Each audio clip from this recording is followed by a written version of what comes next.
The Lord is my light and my salvation. Whom shall I fear? The Lord is the strength of my life. Of whom shall I be afraid? When the wicked, even mine enemies and my foes, came upon me to eat up my flesh, they stumbled and fell. Though a host should encamp against me, my heart shall not fear. Though war should rise against me, in this will I be confident. One thing have I desired of the Lord, that will I seek after, that I may dwell in the house of the Lord all the days of my life, to behold the beauty of the Lord, and to inquire in his temple. For in the time of trouble he shall hide me in his pavilion. In the secret of his tabernacle shall he hide me. He shall set me up upon a rock. And now shall mine head be lifted up above mine enemies round about me. Therefore will I offer in his tabernacle sacrifices of joy. I will sing, yea, I will sing praises unto the Lord. Hear, O Lord, when I cry with my voice. Have mercy also upon me, and answer me. When thou sayest, seek ye my face, my heart said unto thee, thy face, Lord, will I seek. Hide not thy face far from me. Put not thy servant away in anger. Thou hast been my help. Leave me not, neither forsake me, O God of my salvation. When my father and my mother forsake me, then the Lord will take me up. Teach me thy way, O Lord, and lead me in a plain path because of mine enemies. Deliver me not over unto the will of mine enemies, for false witnesses are risen up against me, and such as breathe out cruelty.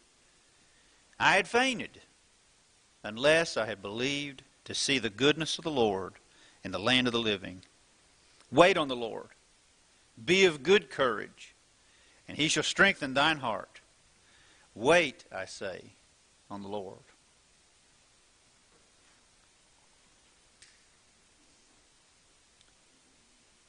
What would you say is your greatest strength? I used to lift weights. I was a little stronger in my legs, but I never could bench very much.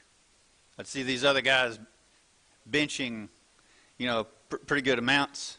That wasn't really my strength. I guess we each have our own strengths and weaknesses. But what would you say is your greatest strength? David, who wrote this psalm, who said, thou teachest my hands to war. David was talented. He could use a sling. He was a shepherd. And he fought Goliath. But I don't think that's where his strength was in his soldiering talents. David here says, the Lord is the strength of my life. Now imagine that. The very man who defeated the champion of the Philistines, the giant. David doesn't say, my strength is my hands. He doesn't say, my strength is my ability. He says, the Lord's my strength. In Psalm 18, verse 1, he says, I will love thee, O Lord, my strength. The Lord is my rock, and my fortress, and my deliverer, my God, my strength, in whom I will trust, my buckler, and the horn of my salvation, and my high tower. I will call upon the Lord, who is worthy to be praised. So shall I be saved from my enemies. You want to know when he wrote that? When he was saved out of the hands of Saul. Now, there's several times. Remember how he was hiding out in a cave? Remember how sometimes he was hiding in some pit? One time he was hiding among the king of Gath, working for him. So all these times he's doing this. And he's saved out of the hands of Saul. There's another time when he could have, that time in the cave when he could have killed Saul, but he didn't, and he cut off a piece of his garment. Another time when he could have killed Saul, but he didn't, when he took the spear at his head. But whichever time this is, I find this interesting, that David doesn't say, look what I've done. He doesn't say, I can escape Saul because I'm a better soldier. I fought Goliath and he didn't. The people were saying, Saul has slain his thousands, but David his 10,000s. But David did not ascribe bragging rights to himself. He said, the Lord is my strength. When you do well, who gets the glory? What do you do in these times? Who do you call upon, and who do you think is your greatest strength? Do you sometimes want to have some reliance upon some personal ability, some knowledge, or is your reliance on God? David says, God is my strength and my rock. Who's your greatest fear? What's the thing you fear the most? Some might say death. Some might say heights. Some might say spiders or a snake. Some might say I'm afraid of the dark. I might say I'm afraid of what's in the dark. Some people might say public speaking. Some might say I'm afraid of a third war. I'm afraid of a nuclear catastrophe. I'm afraid of the country going downhill. I'm afraid for the next generation. So these are fears that a lot of people have. Some of these fears may be valid. But David says, whom shall I fear? Because he's relying on God. No matter what, I've got God. Psalm 25, verse 12. What man is he that feareth the Lord? Him shall he teach in the way that he shall choose. You know, if you fear God, you don't have to fear anything else. Romans 8:31. If God be for us, who can be against us? John Knox said, one with God is a majority. David knew this. The man who fought in various times. The man who was attacked with a javelin, escaped out of his hand multiple times. The man who was being hunted by his superior or predecessor or previous king, and he wanted him dead.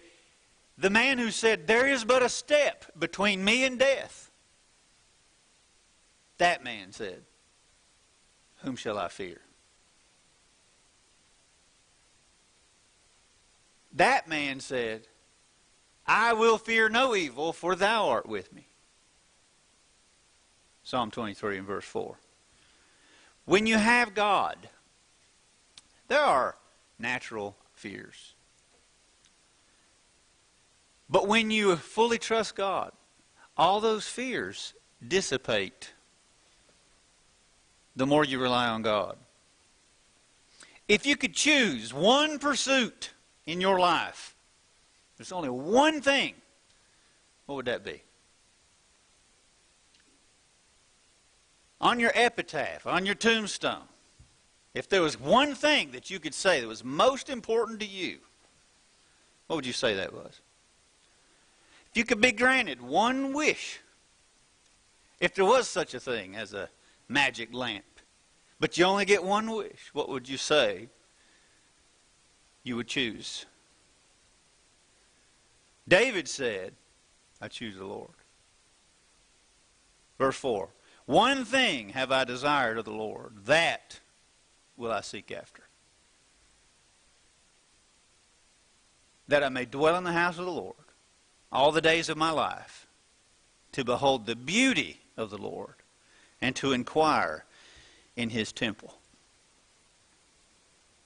Now, do you think it was the curtains that he's talking about in the temple that had not been built yet? Was it the lampstand? Was it the altar in the tabernacle? Was it the beautiful craftsmanship? Was it the artwork that was on the curtain? Was it all the intricate details in the gold or everything that the tabernacle was overlaid with? Is that what it was? That wasn't it. It's representative of where God is. That's why he's saying, this one thing that I want. We're talking about a man who's a king. Look at all he's got.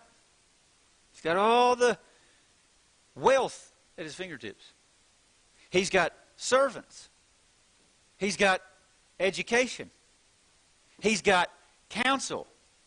He's got all these things at his fingertips that so many people would love to have. But he says, the one thing that I want is to be in the house of God. And it's because of what that represented. Because he wanted to be with God. In verse 8 and 9, you see this come out. When thou sayest, seek ye my face, my heart said unto thee, thy face, Lord, will I seek. Hide not thy face far from me.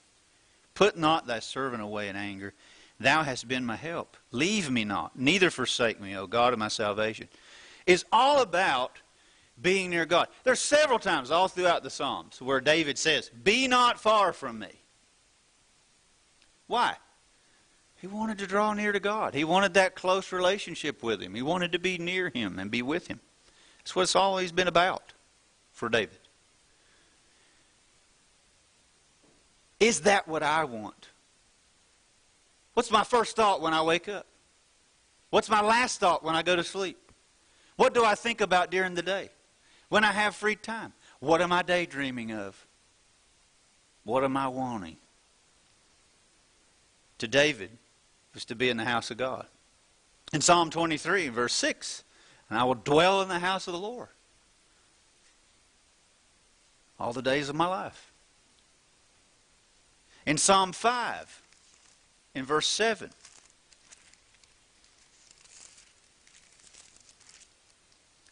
but as for me, I will come into thy house in the multitude of thy mercy, and in thy fear will I worship toward thy holy temple. Psalm 84, I'd rather be a doorkeeper in the house of my God than to dwell in the tents of wickedness. Being in the house of God is what David wanted. Psalm 122, I was glad when they said, let us go into the house of the Lord. It's what he looked forward to.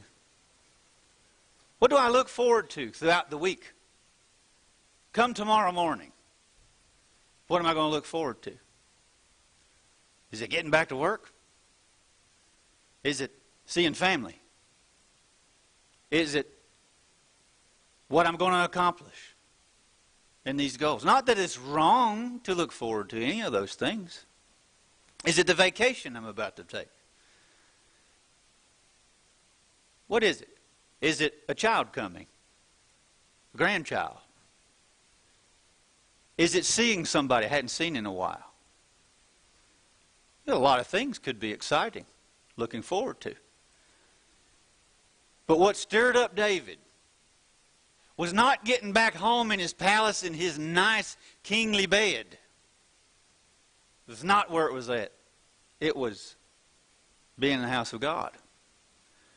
The man who hid out in some pit, when he was out there in a cave, he wasn't daydreaming of being back home where it was nice and safe like that.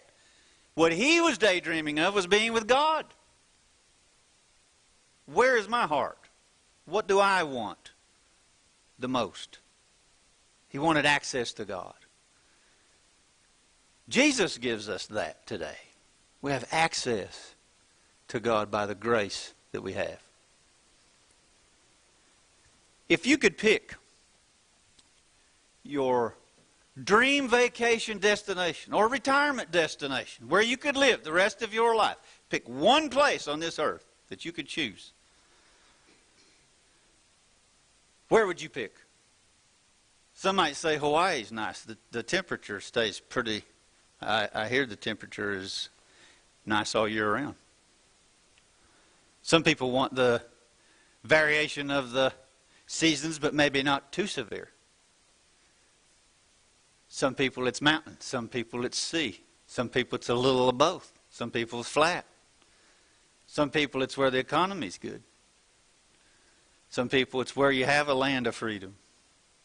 Some people, not that any of these things are terrible and bad in themselves. But David had one place in mind. That was being with God. One place. Ultimately, whatever's in this world, I love seeing sights. I do it. Think it's great to enjoy what God has created. But one day, even this will be burned up. One day, though, every eye will see Him.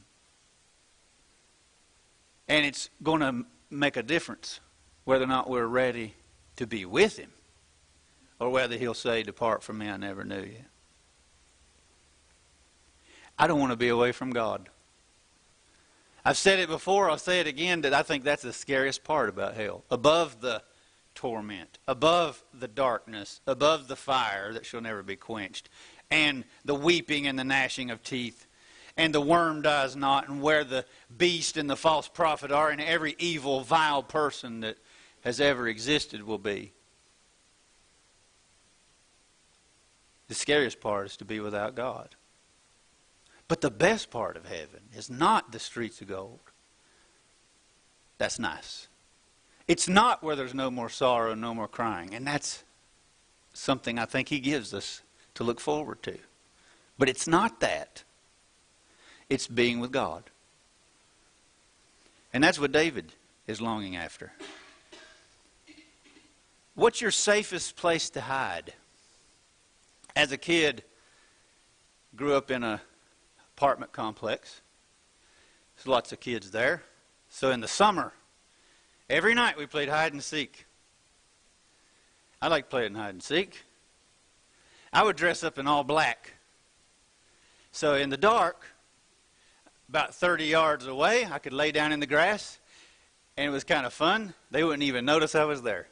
Be running all around, and I'm just laying there because they couldn't see.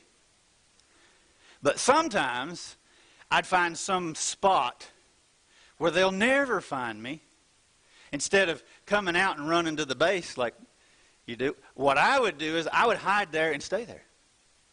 And stay there for like 30 minutes till they finally gave up.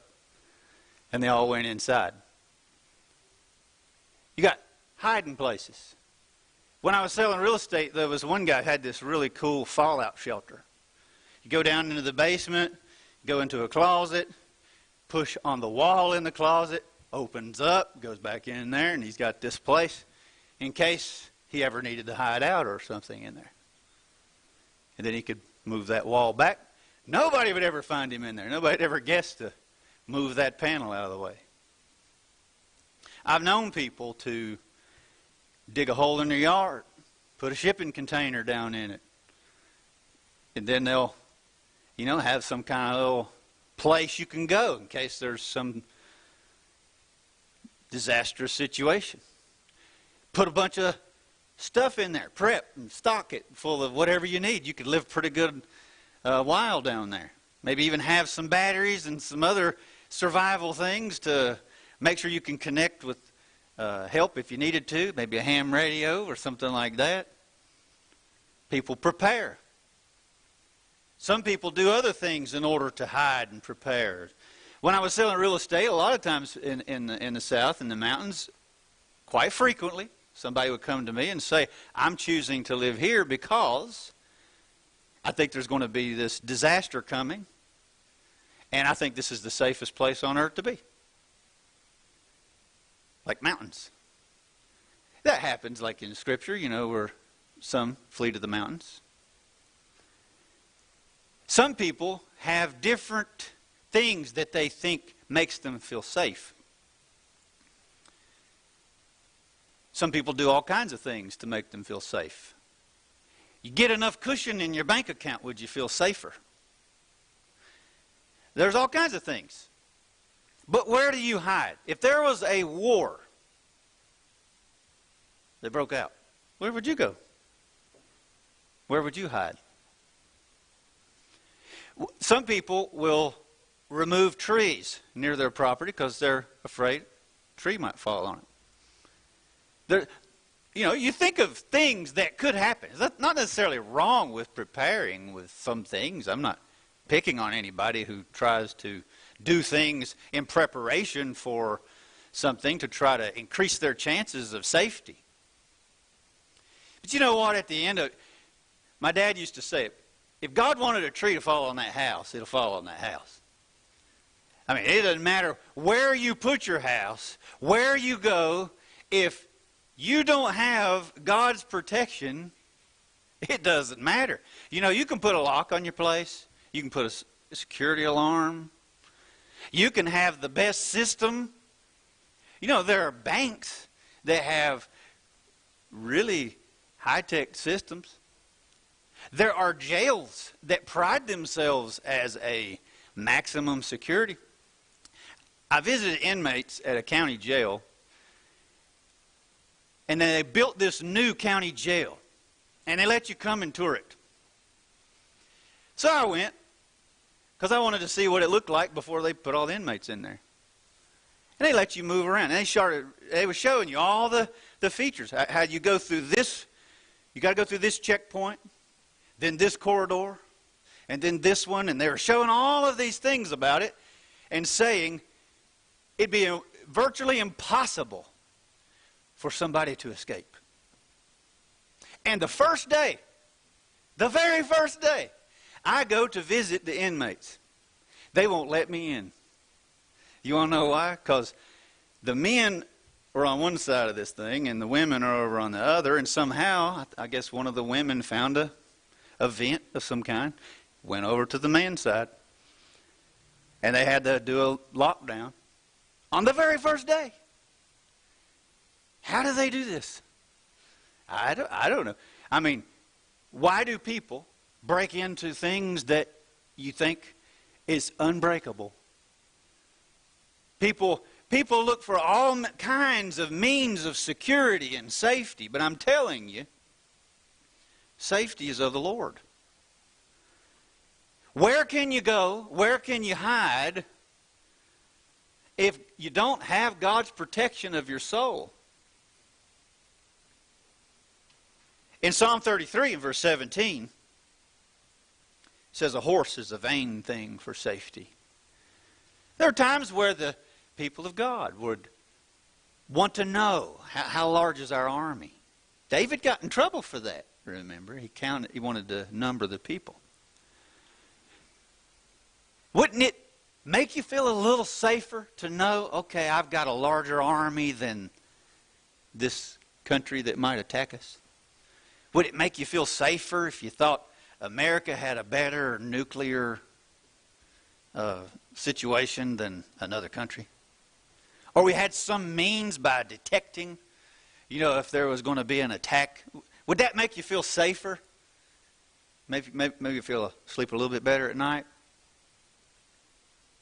But Proverbs 21:37 says, safety is of the Lord. In 1 Timothy chapter 6, we need to be reminded. It's tempting. And I'm not saying there's necessarily anything wrong with, you should be a good steward of your money. But let's suppose you've been very wise. You live below your means. You put some money aside. You've saved up, as financial advisors suggest, 3 to 6 months of your income or more. And let's say you've done really, really well at that, and you've stored up and stored up. Maybe kind of like the guy who says, I'm going to build bigger barns. So he keeps storing, putting in. At some point, though, his soul's going to be required. But in 1 Timothy chapter 6, we're told not to have the love of money. It's not money that's evil, but the love of it. And they that will be rich, he says in verse 17, fall into temptation and snare, and many foolish and hurtful lusts. But actually verse 17 says, trust not in uncertain riches. Nothing wrong with riches in and of itself. If you have it, share it. But if you have it, count your blessings. But don't trust in it. It's still temporary. It's nice to have. You might be able to do good with it. You might be able to give with it. That's a good thing. If you're able and you're blessed with that. But if not, you can still go to heaven even if you're poor. It's not everything. It's nice to have. We need money to buy things, to buy food, clothing, necessities. But why does he say trust not in uncertain riches? Because they're fleeting. You can lose it. It can be stolen. It can go down in value. The value of $1 can be deflated. Or there can be inflation in prices. People are worried about that. Maybe for good reason. Because they're printing money. And then there's prices of lumber and prices of houses. Things are going up. Gas is going up. So people want to have some kind of hedge against that inflation. Is it Bitcoin that's going to save you? Or is it God? What is it? I'm not saying necessarily it's wrong to do certain things financially in order to better yourself. But at the end of it, no matter what you do, it's still an earthly wealth that is uncertain. Where is your hiding place? The man who was had an art in it. If you remember, when there was counsel being made to Saul about going and finding David, the counsel was, you don't understand. He's hiding in some pit somewhere. He's not doing foolish things where he just has to have some luxury where he's out somewhere where he's going to be seen. David's not the kind of guy who can just be like, okay, I'm tired of this. No, he can live in the wilderness for a long time and bide his time. And he can live in places that nobody else would want to live in. So he had this great skill in hiding. But do you think it was the cave that he thought was going to save him? It's not the cave or the pit. It's not the wilderness that was going to save him. He said, you're my hiding place. He's the one that said in verse 5, for in the time of trouble he shall hide me in his pavilion. I think he had a lot of time to think about those kinds of things, of where safety really was. If you were in trouble, who's first on your speed dial list? If you got put in jail, whether accused rightly or falsely, doesn't matter. You got one call you can make, collect. Who's on your list? If you got in trouble and there was a legal battle, Who's your attorney that you're going to call? If somebody was coming after you and you needed a bodyguard, who are you going to call? In the game, Who Wants to Be a Millionaire? You got one lifeline left to answer this one question. You know, if you get the question right, you get, the more money. If you don't get it right, okay, you go home with nothing. Who are you going to call? Who's your lifeline? When you are first thinking about who you're going to call, if you're thinking, I need to talk to somebody about this, who are you going to call? David looks to the Lord. These are some things that I wanted to share with you about this psalm. The main point is the Lord is it. He's where our heart should be, where our safety is, where we should long to be. Appreciate your attention.